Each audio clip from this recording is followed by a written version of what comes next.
రాష్ట్రంలో 5 ఏళ్ల పాటు జనరంజక పాలన అందించి ప్రజలందరితో మమేకమయ్యేందుకు మేమంతా సిద్ధం పేరుతో బస్సు యాత్రలో వస్తున్న రాష్ట్ర ముఖ్యమంత్రిపై జరిగిన సంఘటనకు మే 13న జరిగే ఎన్నికల్లో ఓటుతో ప్రజలు సమాధానం చెప్పాలని, ఇప్పుడు ఎవరూ కూడా సంయమనం కోల్పోవద్దని ఆత్మకూరు ఎమ్మెల్యే మేకపాటి విక్రమ్ రెడ్డి అన్నారు.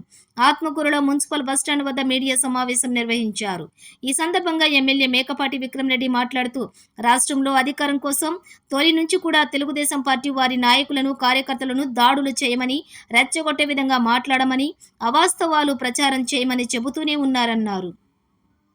గత సంవత్సరాల కాలంగా టీడీపీ, జనసేన నాయకులు తమ పచ్చ మీడియా ఛానళ్ల ద్వారా, సామాజిక మాధ్యమాల ద్వారా ప్రజలను రెచ్చగొట్టే విధంగా మాట్లాడుతూ ప్రతిపక్షాలను విమర్శలు చేస్తూ వస్తున్నారని, ప్రస్తుతం ముఖ్యమంత్రికి జరిగిన దాడిపై కూడా ప్రతిపక్ష పార్టీలు రాజకీయాలు చేస్తున్నారని అన్నారు.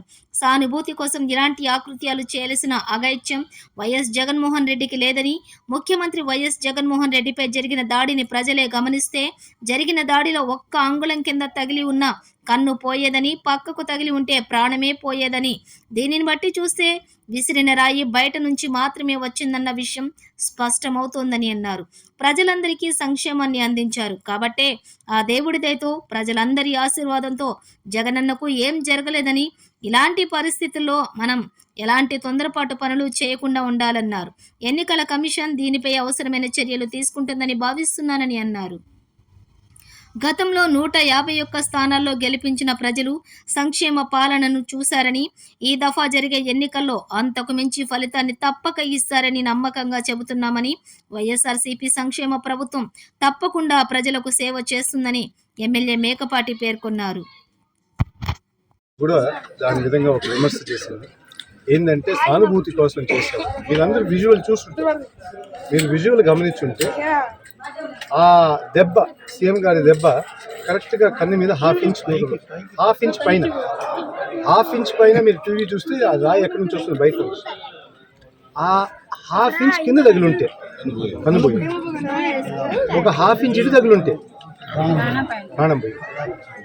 అట్లాంటి వ్యవస్థ ప్రజలు దీవెన వల్ల నిజంగా దేవుడు చల్లగా దీవెన చేస్తున్నారు కాబట్టి అదృష్టం అనుకోవాలి.